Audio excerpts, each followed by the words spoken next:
See, 3D, the effect, especially in a horror film genre, it almost makes you feel that you are there with the characters in that situation. Whereas in 2D, you can still feel it's happening to someone else on the screen and you are safely in the theater.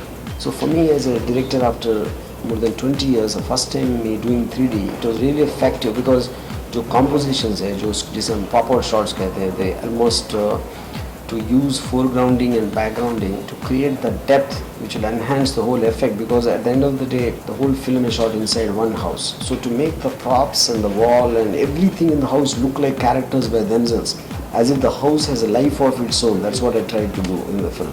So at which point of time the audience concentration might be there at each point for just you to gauge it, there will be that much of a difference in terms of the compositions and trying to look at the point of interest. Poster I have done for 2 franchises in the past. Obviously has its plus and minus. Plus is about if the world like the first part, probably might get attracted to the second part. But at the same time, does the second part live up to it is a chance you have to take. But that chance house which no one else sees. So that's what which kind of starts disturbing Manisha's character, who's playing the mother. See, any filmmaker, only if he's satisfied he'll release a film, otherwise why would he do that? He's not scaring people in this film, where I'm at.